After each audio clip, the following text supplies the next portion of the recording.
Selamat datang kembali di Era Entertainment. Selamat datang kembali di The Golden Cross Playlist. Seperti biasa, hari ini kita akan melanjutkan review saham part yang ke-326. Namun sebelumnya, bagi teman-teman yang mungkin belum subscribe channel YouTube ini, sekali lagi jangan lupa tekan tombol subscribe, nyalakan lonceng notifikasinya agar teman-teman tidak pernah ketinggalan informasi-informasi terbaru dari channel ini. Di part yang ke-326 hari ini kita akan kembali mereview ada 6 saham, di mana ada saham BNGA SIM, BSDE, Telkom, WG, dan WMUU yang sudah teman-teman request di video sebelumnya. Sebelum kita lanjut untuk mereview BNGA, maka kita akan mereview IHSG, di mana dalam perdagangan hari ini indeks sempat dibanting sampai ke 6051, dan beruntungnya indeks akhirnya bisa recovery dengan begitu cepat dan akhirnya bisa closing di level 6139.652. Dan dia sempat hike di 6139.808. Artinya kenaikannya begitu luar biasa, membentuk hammer sepertinya, candle hammer. Dan di perdagangan hari ini ada kurang lebih 16 triliun transaksinya, dengan ada 291 saham yang naik, kemudian ada 218 saham yang turun, dengan ada sekitar 138 saham yang bergerak stagnan. Kita langsung saja ke saham pertama, itu saham BNGA atau Bank CMB Niaga. Ditutup naik 2,06% di harga 990, di mana kenaikan ini tipis sekali, dekat dengan area resisten paling kuatnya di 995. Dengan transaksi hari ini kurang lebih ada 6,3 miliar, dan ini volume yang cukup besar sehingga memungkinkan untuk BNGA masih bisa punya peluang untuk bisa terus melanjutkan kenaikan, mendobrak level pentingnya area resistennya di 995. Jadi kalau misalkan teman-teman yang belum sempat punya barang, belum sempat membeli BNGA, maka lebih aman, lebih baik kita pastikan konfirmasi ketika dia mampu melewati 995, barulah kita entry. Jadi kalau opsi itu yang kita pakai, maka silakan buy on breakout ketika melewati 995 dengan range buy mungkin 995 sampai dengan harga 1000. Target kenaikan adalah menuju ke 1075 sampai dengan 1100, dengan batasan cut loss kurang lebih di 970-975. Akan tetapi kalau misalkan tidak mampu melewati 995, maka mending sekalian kita tunggu lagi di sekitaran area PBL, yaitu kurang lebih di 935 sampai dengan 940. Tapi kalau yang sudah punya saham ini dari harga bawah, ya sudah, silakan dikawal saja sampai menuju target selanjutnya, yaitu di 1075 sampai dengan 1100. Kalau kita perhatikan dari broker summary, memang jelas di sini masih menarik sekali untuk broker summary, dan sentimen yang datang dari BNGA di tanggal hari ini ada dua yang saya peroleh, yaitu pertama, CMB Niaga tawarkan mengubah transaksi kartu kredit jadi cicilan 0% lewat Okto Mobile. Kemudian juga ada outstanding pembiayaan syariah card CMB ini naik 13% hingga Juni 2021. Ini sentimen-sentimen positif yang salah satu membuat pergerakan BNG hari ini begitu meyakinkan, closing di level tertingginya, atau kalau saya sering bilang adalah full body candle ya. Kenaikan yang sangat yakin dengan high 990, closingnya juga dengan 990. Biasanya dengan ciri seperti ini mengindikasikan bahwa dia masih bisa terus melanjutkan kenaikan di hari berikutnya. Tapi tetap hati-hati, mengingat ini nanggung sekali dekat resisten. Kalau bisa jebol bagus, kalau gagal maka tidak perlu masuk, tidak perlu gegabah. Tunggu lagi di sekitaran area PBL kurang lebih di 935 sampai dengan 940. Kemudian saham selanjutnya kita punya saham Salim Infomas Pratama dengan kode emiten SIM, di mana dalam perdagangan hari ini begitu luar biasa, opening langsung naik ke 434 dan setelah itu stabil, dan menjelang closing dia bisa ditarik lagi sampai naik ke 452, closing di 5,11%. Dalam perdagangan hari ini sekitar 9 juta lembar saham yang diperdagangkan. Dan kalau kita perhatikan dari broker summary juga, menurut saya pribadi ini sangat menarik. Dan harga SIM sendiri juga nanggung ya, seperti saham CMB tadi. Dekat sekali dengan resisten PBH di 458. Jadi kurang lebih ada 6 poin. Atau 3 tik lagi, dia akan kembali menguji area resisten terkuatnya. Karena kita perhatikan dalam 40 hari ke belakang, memang area bermainnya sangat sempit. Dan kunci pentingnya di 458. Kalau ternyata 458 bisa tembus, maka peluang besar buat SIM punya chance, punya probability untuk bisa menuju ke 40 hari harga tertinggi di 494 sampai dengan 500. itu adalah area target bagi teman-teman yang mungkin sudah terlanjur membeli emiten ini. Tapi kalau yang belum punya saham SIM, maka jelas memang saya selalu menginformasikan ini cukup menanggung. Dia dekat R, dekat resisten PBH, sehingga kalau saya biasanya menunggu dia breakout untuk konfirmasi apakah dia kuat atau tidak untuk menembus area pentingnya ya. Kalau di The Golden Cross, PBH itu adalah resisten paling kuat jika harga sahamnya berada di bawah PBH, atau kalau PBL itu adalah level support terkuatnya ya kalau harga saham berada di atas PBL. Tapi kalau misalkan berhasil breakout, katakan sekarang dia di 460, maka PBH yang kita kenal sebagai resisten paling kuat itu sudah berubah jadi support terkuat. Makanya saya bilang ketika dia breakout, maka resisten itu sudah berubah menjadi support baru, sehingga patokan kita sudah jelas ada di support baru tersebut. Oleh sebab itu, bagi yang ingin membeli SIM, maka tunggulah sekalian breakout. 458 kan jaraknya juga tidak jauh, jadi jangan gegabah, pastikan dia confirm bisa breakout. Kalau memang benar bisa breakout, ya silakan pertimbangkan buy 458 sampai dengan 462 dengan target kenaikan adalah ke 494 sampai dengan 500. Prepare cut loss-nya kurang lebih di 450 sampai dengan 452. Akan tetapi kalau ternyata dia tidak mampu melewati 458, saat teman-teman lihat juga belum bisa menembus 458, mending kita sabar, menunggu lagi penurunan mungkin di area 424 sampai dengan 430. Kita bisa mempertimbangkan untuk entry lagi di emiten ini ya. Kalau misalkan kita lihat sentiment analysis, memang kita tidak menemukan hari ini ada sentimen apapun dari RTI, tapi yang jelas bahwa prospeknya masih cerah, mengingat kenaikan harga komoditas itu masih benar-benar sangat bullish ya. Ini bullish yang cukup luar biasa. Harga coal di mana begitu luar biasa bullishnya, dan biasanya imbas juga ke komoditas siklikal yang lainnya ya, salah satunya untuk CPO, sehingga menurut saya pribadi sektor-sektor yang bermain di cyclical commodity memang masih punya prospek yang cerah, paling tidak sampai tahun depan. Kemudian saham selanjutnya adalah saham BSDE, di mana Bumi Serpong Damai ditutup stagnan di harga 900, dan di level ini itu masih belum aman karena dia masih berada 3 tick di bawah area PBL, yang mana seperti kita ketahui PBL adalah support terkuat. Karena harga saat ini berada di bawah PBL, maka PBL itu bukan menjadi support lagi, menjadi resisten paling kuat untuk saham BSDE. Hari ini total turnover untuk BSDE itu mencapai 27 miliar rupiah, di mana dari 27 miliar rupiah itu kalau kita perhatikan dari broker summary memang masih begitu kerasa guyurannya ya, begitu terasa distribusi yang begitu masif. Namun distribusi masif ini sudah mulai tersebar, dalam artian sudah mulai diserap oleh beberapa broker-broker yang menurut saya pribadi di dalamnya ada kita curigai bisa disebut sebagai market maker ya. Jadi sekali lagi, broker itu bukan bandar, tapi hanya sebagai media, di mana di dalam itu ada orang-orang yang mungkin punya kepentingan untuk bisa menggerakkan harga, dan dia numpangnya ke broker-broker ini. Jadi jangan salah kaprah. Jangan pikir bahwa broker CC itu bandar, tidak bisa kita bilang begitu ya, karena broker itu cuman medianya ya, bukan yang menggerakkan, itu cuman medianya saja. Tapi orang di balik itu yang punya account itu yang biasanya menggunakan beberapa sekuritas untuk bisa menggerakkan harga. Jadi jangan sampai teman-teman ini salah paham. Jadi kita tidak bisa pukul rata bahwa ini adalah retail, nggak bisa. Kita harus benar-benar mempelajari secara detail karakteristik ya. Kalau di bandarmologi itu namanya TP reading.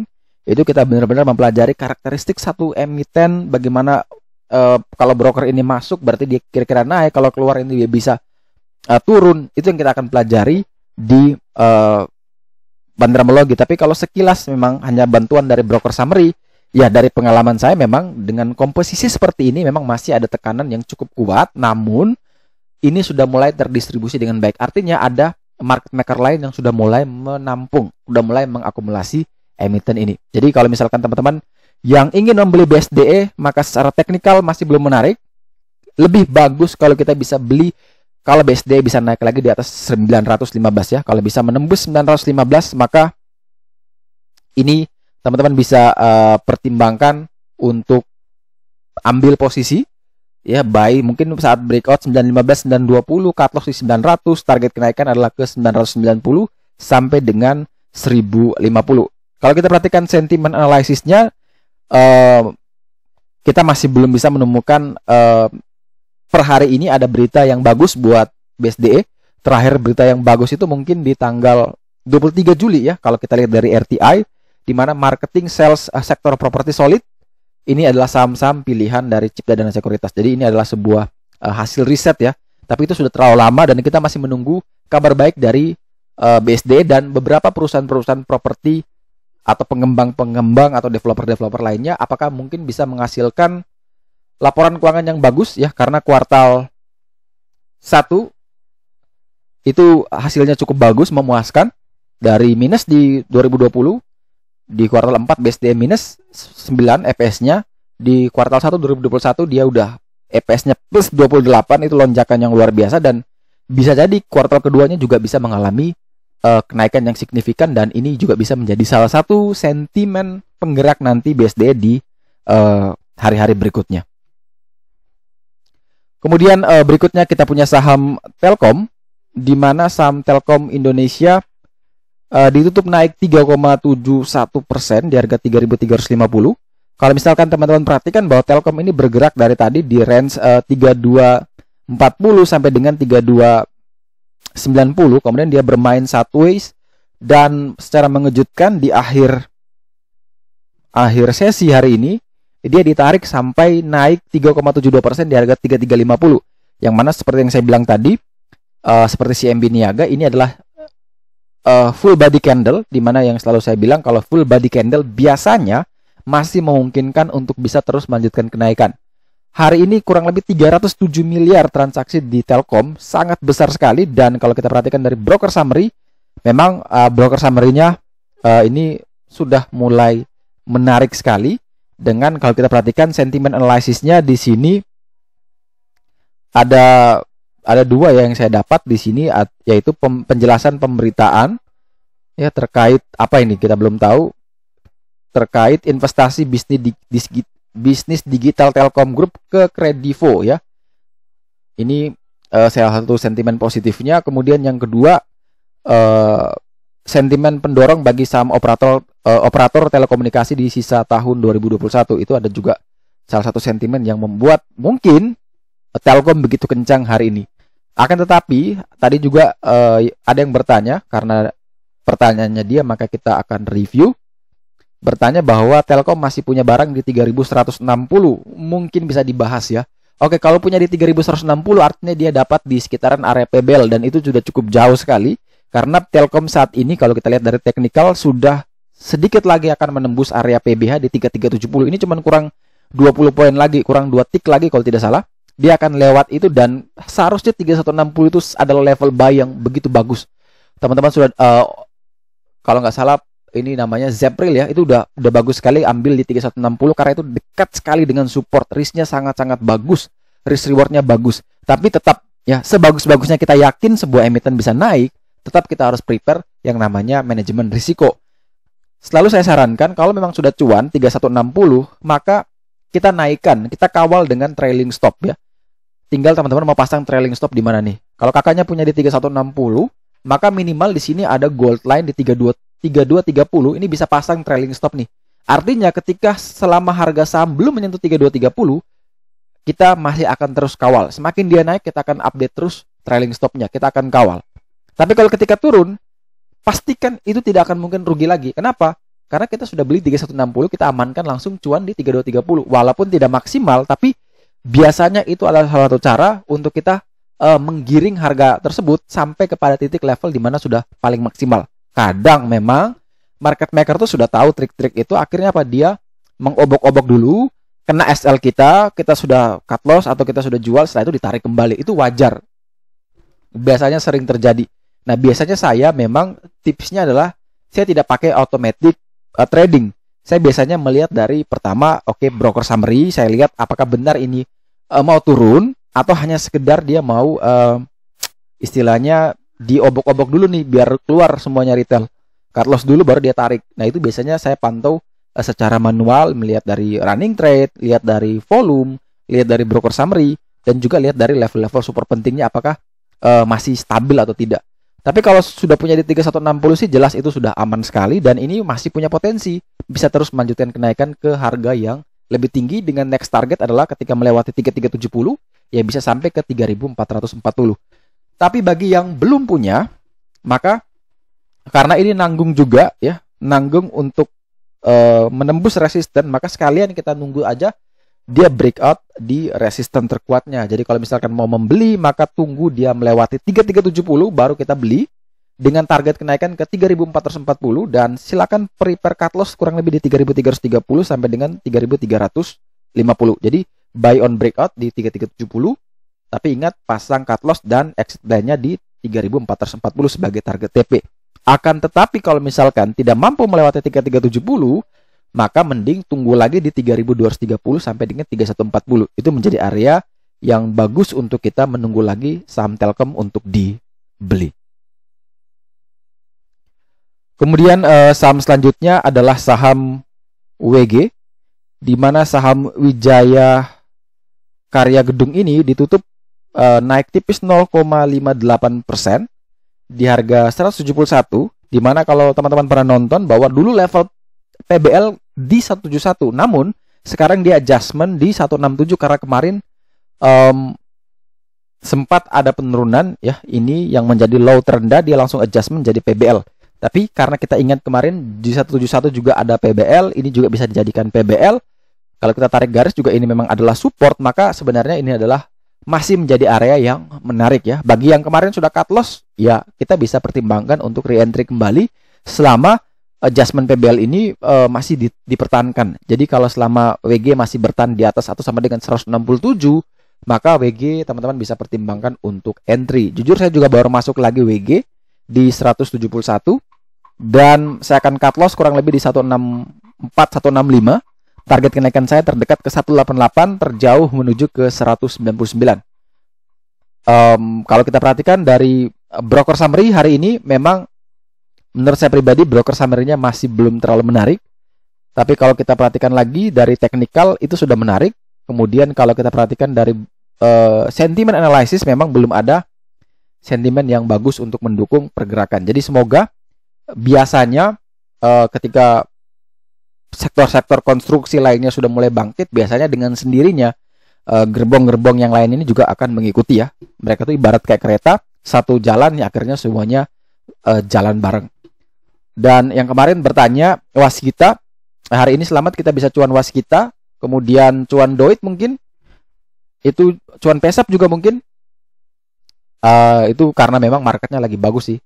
Jadi ya beli apa aja juga mungkin bisa cuan ya. Tapi bagi yang sudah ambil posisi ya selamat. Dan waskita juga tadi saya dapat informasi telah merilis laporan keuangan untuk kuartal kedua atau semester pertamanya dan hasilnya positif. Dan itu bisa menambah katalis pergerakan dari saham waskita ya. Dimana kalau saya coba informasikan di sini bahwa Waskita Karya membukukan pendapatan hingga 4,7 triliun dan laba bersihnya sekitar 33,4 miliar rupiah, di mana dari kuartal 2 2020 sampai kuartal 1 2021 itu minus semua. Akhirnya dia bisa positif lagi. Artinya ini bisa membawa efek yang bagus buat waskita ke depannya dan biasanya akan diikuti oleh kenaikan harga sahamnya. Jadi kalau yang mungkin tadi sudah beli di 860 atau 850, ya selamat dikawal aja dengan next target sesuai dengan video pembahasan di part sebelumnya. Jadi kalau untuk WG kita balik, area saat ini masih menjadi area buy yang menarik 167 sampai dengan 171. Tapi jebol di bawah 167 ya silakan kita cut loss terlebih dahulu. Kemudian saham terakhir yang akan kita review di part yang ke-326 hari ini adalah saham Widodo Makmur Unggas dengan kode emiten WMUU, di mana saham ini tutup minus 1,26% di harga 157. Hari ini sekitar kurang lebih ada 2,19 miliar jumlah yang ditransaksikan secara nilai. Dimana kalau kita perhatikan bahwa WMU ini sebenarnya sudah menarik, sudah mulai sideways setelah dia mengalami penurunan, tapi sayang sekali dia masih belum bisa bertahan di atas level PBL, level pentingnya di 158. Jadi kalau misalkan besok bisa breakout 158, ini adalah area beli yang menarik ya. Jadi 158 sampai dengan 160 bisa dipertimbangkan sebagai area beli dengan target ke 169 sampai dengan 200. Batasi cut loss kurang lebih di 150 sampai dengan 152. Akan tetapi kalau misalkan dia belum mampu melewati 158, maka jelas jangan dulu entry ya. Jangan sampai salah. Contohnya kayak deal kemarin. Itu belum lewat 71, jadi ya belum bisa kita ambil posisi. Memang dia naik tapi belum bisa breakout, artinya memang itu tadi saya bilang, kadang kita harus sabar untuk menunggu konfirmasi beneran nggak bisa kuat. Kalau ternyata tidak kuat ya kita wajib cepat-cepat untuk cut loss jika sudah ambil posisi, tapi kalau belum ambil posisi ya mending kita bersabar, mending kita wait and see terlebih dahulu. Kalau kita perhatikan dari broker summary, menurut saya pribadi ini sudah mulai menarik untuk WMU, sudah mulai ada tanda-tanda akumulasi. Dan kalau kita perhatikan dari sentimen analysis, memang sampai saat ini belum ada sentimen analisis terbaru yang diberikan dari data RTI. Terakhir tuh cuma di 29 Juni, jadi sudah cukup lama, sehingga murni kita hanya bisa pakai dari broker summary, yang mana sudah mulai menarik, dan secara teknikal juga sebenarnya sudah mulai menarik, tetapi dengan catatan kalau memang dia bisa naik lagi di atas 158. Oke, sekian dulu review saham part yang ke-326 hari ini. Terima kasih banyak teman-teman yang telah setia menonton. Sekali lagi jangan lupa like, subscribe, dan share agar semua informasi yang dalam video ini dapat berguna, bermanfaat, dan tentunya bisa menjadi panduan trading di keesokan harinya. Sekali lagi terima kasih banyak, sampai jumpa dan semoga membantu.